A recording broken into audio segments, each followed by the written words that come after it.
Good morning friends. आज हम बात करेंगे दूसरे मेडिकल यूज इन मिडवाइफरी के बारे में, जो ड्रग्स होती हैं और उसके बारे में, जो कि है आपकी यूटेराइन कॉन्ट्रैक्शन। यूटेराइन कॉन्ट्रैक्शन क्या होता है, इसके लिए कौन कौन सी ड्रग यूज होती हैं, इसके बारे में हम बात करेंगे।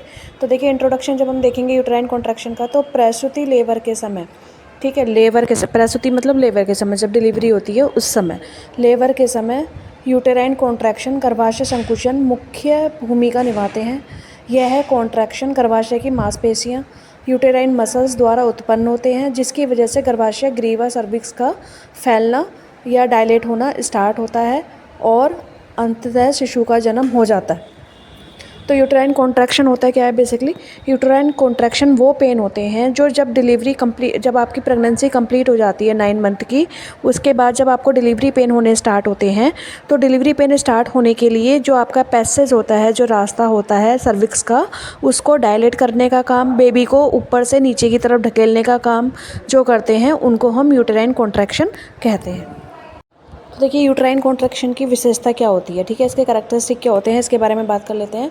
तो सबसे पहले तो ये इनवॉल्यूंटरी होता है, अनैच्छिक होता है। यह कॉन्ट्रैक्शन अपने आप होता है, महिला द्वारा नियंत्रित नहीं कर सकती है, ठीक है। इसमें क्या होता है, यूटेराइन जो कॉन्ट्रैक्शन होता है वो एक्चुअली नेचुरल तरीके से होता है। इसमें ऐसा बिल्कुल भी नहीं है कि महिला ने खुद से चाहा हो कि उसको दर्द हो जाए और दर्द शुरू हो गए, वो खुद से इसको क्रिएट नहीं कर सकती है। ये नेचुरल तरीके से अपने टाइम पर, जब बेबी का टाइम कंप्लीट हो जाता है प्रेगनेंसी का, तो अपने आप ही नेचुरल तरीके से पेन स्टार्ट होते हैं और डिलीवरी का प्रोसेस स्टार्ट हो जाता है। तो ये इनवॉलंटरी होते हैं, इनको रोका नहीं जा सकता, ठीक है। अगर महिला चाहे कि उसको अपने दर्द को कंट्रोल कर ले, तो वो उसको कंट्रोल नहीं कर सकती है। ये अपने आप होने वाले दर्द होते हैं और इन्हीं को हम ट्रू पेन बोलते हैं। इसके बाद देखिए, रिदमिक तरीके से होते हैं, ये एक निश्चित अंतराल पर होते हैं, ठीक है। ऐसा भी नहीं है कि ये हो रहे हैं और फिर ये बंद हो जाएं थोड़ी देर में, या फिर थोड़ी देर में बहुत तेज़ हो गए और फिर थोड़ी 1-2 घंटे के लिए बंद हो गए और फिर दोबारा स्टार्ट हो गए। ऐसा नहीं होता है इन पेन में। ये जो पेन होते हैं ये लगातार कंटिन्यूअस होते हैं, कभी तेज़ होंगे कभी धीरे होंगे, लेकिन कंटिन्यूअस ये बने रहेंगे। पीछे बैक की साइड से स्टार्ट होंगे और आगे की साइड में रन करेंगे एब्डोमेन में, और एब्डोमेन से फिर आपके लेग्स की तरफ में रन करते हैं। इस तरीके से ये कॉन्ट्रैक्शन आपका स्टार्ट होता है। और जो इसका करैक्टरिस्टिक अगर हम बात करें, तो पोलैरिटी का मतलब होता है फंडस ऊपरी भाग से, फंडस जो होता है ऊपरी भाग से पेन होना स्टार्ट होता है और नीचे की तरफ रन करना स्टार्ट होता है। तो जैसे कि मैंने आपको फर्स्ट चैप्टर में बताया था कि आपका यूट्रस का जो सबसे ऊपर वाला भाग होता है उसको फंडस कहते हैं। तो फंडस में पेन होना स्टार्ट होगा, बहुत सीवियर पेन होगा फंडस में, और वो फिर लेग की तरफ रन करेगा, मतलब नीचे की तरफ वियर डाउन करेगा, जिससे कि हमें ये पता चलेगा कि हमारा जो बेबी है वो फंडस वाले एरिया से लेके सर्विक्स वाले एरिया की साइड में रन कर रहा है, मतलब उधर की साइड में डिसेंट हो रहा है। डिसेंट होना मतलब नीचे की साइड में आना। जब बेबी ऊपर से नीचे आ रहा है और सर्विक्स जो है कॉन्ट्रैक्शन से खुल रहा है, इसका मतलब डिलीवरी जो है वो होने वाली होती है। ये इसके साइंस होते हैं, पेन के, कॉन्ट्रैक्शन के साइन होते हैं। और इसमें होगा कि आपका ऊपर वाला जो यूट्रस होगा, upper part of the uterus जो होगा वो टाइट हो जाएगा, और नीचे वाला जो यूट्रस होगा वो सॉफ्ट फ्लैबी, और उसकी जो मसल्स हैं वो लूज हो जाएंगी।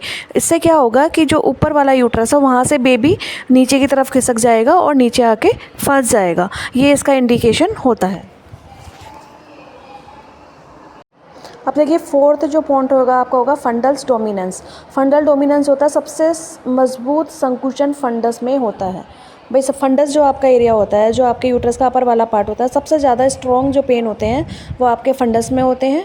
और फंडस में स्ट्रॉन्ग पेन होने की वजह से वो अपने आप को सिकोड़ लेता है, और जब वो अपने आप को श्रिंक कर लेता है तो बेबी अपने आप ही अपनी जगह छोड़ देता है और नीचे की साइड पुश डाउन हो जाता है।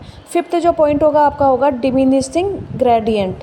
डिमिनिशिंग ग्रेडियंट का मतलब होता है जैसे जैसे कॉन्ट्रैक्शन नीचे की ओर जाता है उसकी ताकत घटती जाती है। मतलब ऊपर की साइड पेन हो रहा है, जैसे जैसे पेन नीचे की साइड जाएगा ताकत उसकी कम होती जाएगी, मतलब उसका इफ़ेक्ट कम होता जाएगा। इसका जो रीज़न है वो ये है कि भाई नीचे, अगर नीचे भी दर्द बना रहेगा और ऊपर भी दर्द बना रहेगा तो बेबी एक जगह फंस जाएगा और बेबी जो है वो डिस्ट्रेस में आ जाएगा। इसलिए भाई आपको, अगर मैं दरवाजे के इधर से धक्का दूँ और कोई दरवाजे के बाहर से भी आपको अंदर की साइड धक्का दे, तो क्या होगा, आप पिच जाएंगे अंदर, आप अंदर जो है फंस जाएंगे, आप कंप्रेस हो जाएंगे, आपको चोट लगेगी। तो इसलिए यूट्रस की जो नेचर होता है, जो प्रकृति होती है, वो ऐसी होती है कि ऊपर की साइड से वो टाइट हो जाता है, ऊपर की साइड जो है वो बहुत स्ट्रॉन्ग पेन आते हैं, और नीचे की साइड जाते जाते वो पेन हल्के हो जाते हैं, जिससे कि वहाँ की जो मसल्स हैं वो रिगिड ना हो, वो टाइट ना हो, उसमें टाइटनेस ना आ जाए, जिससे कि बेबी नीचे वियर डाउन होने में कोई दिक्कत ना हो। ये इस तरीके से काम करता है। इसके बाद देखिए होता है रिट्रैक्टिलिटी। रिट्रैक्टिलिटी का मतलब होता है हर कॉन्ट्रैक्शन के बाद गर्भाशय मांसपेशियां छोटा होकर स्थायी रूप से सिकुड़ जाती हैं। तो ये मैंने अभी आपको बताया कि जैसे जैसे आपका पेन जो है वो डिक्रीज होता जाता है इंक्रीज होने की बजाय, तो ऊपर की साइड में फंडस में इंक्रीज होगा और नीचे लेग्स की तरफ जाते जाते वो डिक्रीज हो जाएगा। तो इसका यही मतलब होता है कि जो पेशियाँ हैं वो अपने आप को सिकुड़ लेती हैं, और सिकुड़ने के बाद में वहाँ पे इतना स्पेस नहीं रहता है जिससे कि आपका जो फंडस में बेबी है वो ऊपर की तरफ वापस चला जाए। इसका साफ साफ मतलब होता है कि ये नॉर्मल नेचुरल लेबर पेन है, मतलब डिलीवरी का टाइम जो है वो कंप्लीट हो गया है और डिलीवरी जल्दी ही होने वाली है। अब देखिए बात करते हैं ड्यूरेशन ऑफ कॉन्ट्रैक्शन की, मतलब जो कॉन्ट्रैक्शन होते हैं, जो पेन होते हैं, वो कितने कितने ड्यूरेशन में आते हैं और उन ड्यूरेशन का मतलब क्या होता है। तो देखिए सबसे पहले होता है आपका अर्ली लेबर, फिर होता है आपका एक्टिव लेबर, फिर होता है आपका सेकेंड स्टेज ऑफ लेबर। तो अर्ली लेबर में आपके 20 सेकंड से लेके 10 से 15 सेकंड तक पेन आते हैं। मतलब अर्ली लेबर में आपको बहुत हल्के पेन आते हैं, 10 सेकंड 20 सेकंड या 15 सेकंड के ही पेन उसमें आएंगे, इससे ज़्यादा देर के लिए पेन नहीं आएंगे, और 10 मिनट में 2 या 3 पेन ही आपको पहली स्टेज में आएंगे। मतलब अर्ली मतलब जब आपकी शुरुआती होती है, जब आपकी डिलीवरी नॉर्मल डिलीवरी के लिए शुरुआत हो रही होती है, रास्ता बन रहा होता है, उस समय पे सबसे पहले आपको केवल 10 सेकंड के लिए, 15 सेकंड के लिए या 10 से 20 सेकंड के लिए ही पेन आते हैं। बहुत ज़्यादा स्ट्रॉन्ग पेन नहीं आते हैं, बहुत ज़्यादा देर तक वो पेन नहीं रहते हैं। इसके बाद आता है आपका एक्टिव लेबर। एक्टिव जब आपका लेबर होता है तो उसमें 40 से 60 सेकंड के पेन आते हैं, मतलब एटलीस्ट 1 मिनट तक पेन उसमें आपको रह सकता है, और 3 से 5 मिनट के बीच में एक नया पेन आता है। ठीक है, मतलब आपका जो अर्ली स्टेज होती है उसमें 10 से 20 मिनट के लिए ही सेकंड के लिए पेन आते हैं, इससे ज़्यादा पेन नहीं आते हैं। और जो आपकी लेबर की स्टेज होगी उसमें आपको 40 से 60 सेकंड के लिए, मतलब 1 मिनट तक के लिए पेन आ सकता है, और हर 2 से 3 मिनट के बाद में दोबारा वो पेन आ सकता है। इसके बाद जो सेकंड स्टेज का पेन है उसमें भी आपको 60 से 90 सेकंड के पेन आते हैं, और 2-3 मिनट में ये पेन रिपीट हो जाता है। मतलब पहले हल्के पेन आएंगे जब स्टार्टिंग फेज होगा, और जब लेबर का फेज होगा तो 1 मिनट तक के लिए पेन आएंगे, और जब आपकी सेकंड स्टेज ऑफ डिलीवरी हो रही होगी, मतलब जब आपका बेबी आउट होने वाला होगा रास्ता खुलने के बाद में, तब ये पेन की कंसिस्टेंसी जो है वो बढ़ जाती है। इसकी कंसिस्टेंसी जो होती है वो आपकी 1.5 मिनट तक बढ़ सकती है, और इस कंसिस्टेंसी के साथ में आपकी डिलीवरी जो है वो कंडक्ट हो जाती है। जैसे जैसे प्रसव आगे बढ़ता है, कॉन्ट्रैक्शन की फ्रीक्वेंसी बार बार होती है, और इंटेंसिटी भी उसकी बढ़ती जाती है। मतलब इंटेंसिटी मतलब उसकी पावर, ताकत भी बढ़ती जाती है। दोनों ही चीज़ें साथ में बढ़ती हैं, जिससे कि डिलीवरी वहाँ पे होने के 100% चांसेस हो जाते हैं। इसके बाद देखिए फंक्शन ऑफ यूटेराइन कॉन्ट्रैक्शन क्या होते हैं। मतलब यूटेराइन कॉन्ट्रैक्शन जो आते हैं, जो पेन आते हैं, उसका फंक्शन क्या है, काम क्या है उसका। तो देखिए ग्रीवा का फैलाव, मतलब जो आपकी सर्विक्स होती है उसको फैलाता है वो, जिससे कि वहाँ पे रास्ता बने और जो बेबी है, जो फीटस है, उसका हेड उसमें फिक्स हो जाए। उसके बाद है उसका इफेसमेंट ऑफ सर्विक्स। ठीक है, इफेसमेंट ऑफ सर्विक्स का मतलब होता है ग्रीवा का पतला होना, या ग्रीवा का डायलेट होना, या ग्रीवा का डिज़ोल्व होना। ठीक है, तो ग्रीवा मतलब सर्विक्स। सर्विक्स जो होती है वो आपकी एक रबड़ नुमा आकृति होती है, जो 3 से 4 सेंटीमीटर मोटी होती है, और जब आपका इफेसमेंट हो रहा होता है तो उस समय पे वो 3 से 4 सेंटीमीटर की जो ग्रीवा है आपकी, वो डायलेट हो जाती है। मतलब सर्विक्स आपकी डायलेट हो जाती है, और वो डिज़ोल्व हो जाती है आपकी बॉडी की स्किन के साथ में। ठीक है, उसको हम इफेसमेंट बोलते हैं। इसके बाद है डिसेंट ऑफ द फीटस। जब वहाँ पे सर्विक्स अपने आप को फैला लेगी, और जो आपका सर्विक्स है वो डायलेट हो जाएगी, तो वहाँ पे फीटस जो है, फीटस का जो हेड है वो आके सर्विक्स में फिक्स हो जाता है। मतलब ये जो कॉन्ट्रैक्शन होते हैं, इस कॉन्ट्रैक्शन में इतना काम फीमेल के अंदर होता है डिलीवरी के टाइम पे। ठीक है। उसके बाद आपका एक्सपल्शन ऑफ द फीटस, जैसे ही आपको स्ट्रॉन्ग पेन आता है सेकेंड डिग्री का, जो सेकेंड डिग्री में पेन, सेकेंड स्टेज में जो पेन आता है आपका 90 सेकेंड का, उसमें आपका फीटस जो है वो डिलीवर हो जाता है कॉन्ट्रैक्शन के साथ। कॉन्ट्रैक्शन मतलब पेन के साथ। एक बार पेशेंट को पेन आएगा और वो पेन जो होगा वो 60 से 90 सेकेंड का होगा और उसी के साथ में आपका बेबी जो है वो डिलीवर हो जाएगा। इसके बाद देखिए प्लेसेंटल सेपरेशन, ठीक है, प्रसव के बाद प्लेसेंटा को बाहर निकालना, और सबसे लास्ट में जो होता है वो बच्चा डिलीवर होने के बाद में प्लेसेंटा को बाहर निकाला जाता है, और वो भी तब निकलता है जब आपकी सर्विक्स जो है वो डायलेट रहती है। इसका मतलब है कि कॉन्ट्रैक्शन के लिए हमें बेबी के लिए रास्ता खोलने का काम, पावर को लाने का काम, मतलब दर्द को लाने का काम, बच्चे को बाहर निकालने का काम और फीटस को बाहर निकालने का काम हमारा कॉन्ट्रैक्शन करता है। स्टिमुलेशन ऑफ कॉन्ट्रैक्शन के बारे में बात करेंगे। स्टिमुलेशन कैसे होता है कॉन्ट्रैक्शन, मतलब कॉन्ट्रैक्शन को बढ़ाया कैसे जा सकता है। तो सबसे पहले आप देखिए हार्मोन की बात करेंगे तो ऑक्सीटोसिन हार्मोन और प्रोस्टाग्लैंडिन हार्मोन, ये दो हार्मोन होते हैं जिसकी वजह से हम स्टिमुलेटिंग ऑफ कॉन्ट्रैक्शन हमारा होता है। मतलब हमारा जो स्टिमुलेट होना मतलब यूट्रस का यूट्रस का डायलेट होना, यूट्रस में पेन क्रिएट होना, इसको हम स्टिमुलेशन कहते हैं। यूट्रस नॉर्मल डिलीवरी के लिए तैयार होना, इसे हम स्टिमुलेट कहते हैं। तो वो ऑक्सीटोसिन के ज़रिए होता है। यूटेराइन कॉन्ट्रैक्शन बढ़ाता है। ऑक्सीटोसिन इंजेक्शन जो होता है वो हम 10 यूनिट IM पेशेंट को देते हैं, लेकिन अगर डॉक्टर के ऑब्जर्वेशन में है और अगर वहाँ पे कोई कॉम्प्लिकेशन है, बच्चा डिलीवर होने में प्रोलॉन्ग्ड लेबर हो रहा है या ऑब्स्ट्रक्टेड लेबर हो रहा है या बेबी जो है डिस्ट्रेस में जा रहा है या माँ प्री एक्लैम्प्टिक है या एक्लैम्प्टिक है, तो ऐसी कंडीशन में हम स्टिमुलेट करते हैं, कॉन्ट्रैक्ट करते हैं यूट्रस को, जिससे कि जल्दी से जल्दी वहाँ पे डिलीवरी हो सके।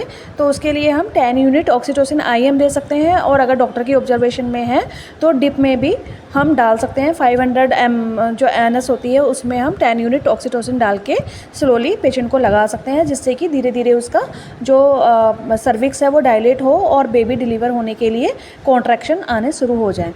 और प्रोस्टाग्लैंडिन भी आपका यही काम करता है, सर्विक्स का रिपनिंग का एंड कॉन्ट्रैक्शन में मदद करता है जो आपका प्रोस्टाग्लैंडिन होता है। तो ये भी एक प्रकार का आपका स्टिमुलेटिंग हार्मोन होता है। इसके बाद देखिए नर्वस सिस्टम में ऑटोनॉमिक नर्वस सिस्टम जो होता है, ऑटोनॉमिक नर्वस सिस्टम भी होता है, वो कॉन्ट्रैक्शन को नियंत्रित करने का काम करता है। जो आपका नर्वस सिस्टम होता है ये कॉन्ट्रैक्शन को क्या करेगा, नियंत्रित करेगा, मतलब कंट्रोल करेगा, कब देना है, कब नहीं देना है, कब प्रेशर लगाना है, ये सब का जो काम होता है वो नर्वस सिस्टम के द्वारा होता है। इसके बाद पैरिटी, मल्टी पैरिटी है या प्राइमी है, महिलाओं में कॉन्ट्रैक्शन जल्दी आते हैं और प्राइमी में कॉन्ट्रैक्शन लेट आते हैं। इस चीज़ को भी आपको ध्यान रखना है। मतलब आप दोनों पेशेंट पे, अगर आपके पास प्राइमी का पेशेंट भी है और मल्टी का पेशेंट भी है, मतलब एक वुमेन कई बार डिलीवर हुई है उसे हम मल्टी कहेंगे, अगर कोई वुमेन पहली बार प्रेग्नेंट हुई है तो उसे हम प्राइमी कहेंगे। अगर इस कंडीशन में आपका कोई पेशेंट है तो आपको दोनों को अलग अलग टाइम देना है। आप उसको ऐसे ऑब्जर्व नहीं कर सकते कि दोनों को सेम टाइम पे आप ऑब्जर्व करें कि इसका 6 घंटे में डायलिटेशन हो जाना चाहिए था, क्यों नहीं हुआ। तो आपको पहले ये आइडेंटिफाई करना पड़ेगा कि वो आपका प्राइमी पेशेंट है या मल्टीपैरा पेशेंट है। जब आप इसमें डिफ्रेंशिएट करेंगे तो दोनों का ही जो डायलिटेशन का सिस्टम है वो अलग अलग तरीके से काम करता है। प्राइमी में स्लो होता है और मल्टी में फास्ट होता है, ठीक है। तो इस तरीके से आपको पैरिटी देखी जाएगी कि आपकी पैरिटी क्या है। नेक्स्ट जो रहेगा आपका मेडिकेशन फॉर यूटेराइन कॉन्ट्रैक्शन, ठीक है। कॉन्ट्रैक्शन को बढ़ाने के लिए कौन कौन सी मेडिसिन हम यूज़ कर सकते हैं। तो मिडवाइफरी में कभी कभी दवाओं द्वारा कॉन्ट्रैक्शन को बढ़ाया जाता है, जैसे लेबर इंडक्शन, जिसको हम लेबर इंडक्शन कहते हैं या ऑगुमेंटेशन कहते हैं। तो लेबर इंडक्शन जो होता है और ऑगुमेंटेशन जो होता है उसमें जो मिडवाइफ्स होती हैं हमारी, उनके यूटेराइन कॉन्ट्रैक्शन को हम बढ़ाते हैं। तो इसमें क्या होता है, कभी कभी हमें बाहर से, वैसे तो फीमेल की बॉडी खुद ही ये सारे हार्मोन रिलीज़ करती है डिलीवरी के टाइम पे, ये this is the natural process, ये एक नेचर का प्रोसेस है कि जो फीमेल होती है वो खुद ही डिलीवर करती है। लेकिन कभी कभी क्या होता है कि ऑक्सीटोसिन हार्मोन हमें बाहर से भी देना पड़ता है अगर वहाँ पर कोई कॉम्प्लिकेशन हो गया है। तो अगर वहाँ पर कोई कॉम्प्लिकेशन है तो हमें ऑक्सीटोसिन बाहर से देना पड़ेगा, जिससे कि वहाँ पे ये प्रोसेस कंप्लीट हो सके और बेबी डिलीवर हो सके और जो यूट्रस है वो अपनी जगह पर वापस जा सके, मतलब यूट्रस जो है वो कॉन्ट्रैक्ट हो सके। प्रोस्टाग्लैंडिन भी हम दे सकते हैं, PGE2 बोलते हैं हम इसे, मीजोप्रोस्ट। इसको जो हम देते हैं वो मोस्टली अगर हमारा IUD बेबी है, मतलब बेबी पेट के अंदर डेथ हो गया है, तो उस कंडीशन में, या फिर हम अबॉर्शन अगर हमें करने की ज़रूरत लग रही है या फिर हम किसी पेशेंट का अबॉर्शन कर रहे हैं, तो उस कंडीशन में हम मीजोप्रोस्ट या प्रोस्टाग्लैंडिन भी पेशेंट पेशेंट को दे सकते हैं। ये भी जो दिया जाता है वो यूट्राइन कॉन्ट्रैक्शन के लिए दिया जाता है और आपके सर्विक्स को जो है स्ट्रेच करने के लिए, सर्विक्स को स्टिमुलेट करने के लिए, सर्विक्स को डायलेट करने के लिए दिया जाता है। इसके बाद बात करेंगे क्लिनिकल इंपॉर्टेंस की। अब ये सारी चीज़ों का जो ड्रग्स हैं, ये इन सारी चीज़ों का कॉन्ट्रैक्शन के लिए जो हम ड्रग्स यूज़ करते हैं, क्लिनिकल में क्या इंपॉर्टेंस है, ठीक है। इसके लिए बात करेंगे कि ये क्लिनिकल में कैसे यूज होती हैं जो जितनी भी ड्रग्स हमने अभी तक दी हैं। तो पहला देखिए, नॉर्मल लेवर के लिए, इफेसमेंट के लिए एंड कोऑर्डिनेशन के लिए, कॉन्ट्रैक्शन के लिए ये बहुत ज़्यादा ज़रूरी होती हैं। तो नॉर्मल लेवर में हमें इफेसमेंट दिखाने के लिए, मतलब रास्ता खोलने के लिए, सर्विक्स को डायलेट करने के लिए ये हेल्पफुल होती हैं। उसके बाद है वीक कॉन्ट्रैक्शन के लिए, अगर मतलब दर्द कम आ रहे हैं, 10 या 20 सेकंड के आ रहे हैं, इससे ज़्यादा के नहीं आ रहे हैं, दर्द बहुत ज़्यादा देर तक बने हुए नहीं हैं, तो उसको मेंटेन करने के लिए भी कई बार हम ये ड्रग्स जो कॉन्ट्रैक्शन है उसके लिए जो यूज़ करते हैं, ऑक्सीटोसिन और प्रोस्टाग्लैंडिन, ये हम प्रोवाइड करा देते हैं। इसके बाद है स्ट्रॉन्ग अनकॉन्टिनेंस कॉन्ट्रैक्शन के लिए, ठीक है। अगर जो दर्द है वो आ तो रहे हैं लेकिन बहुत ज़्यादा देर तक रुके हुए नहीं हैं, स्ट्रॉन्ग नहीं आ रहे हैं, उसके लिए भी हम ये यूज़ करते हैं।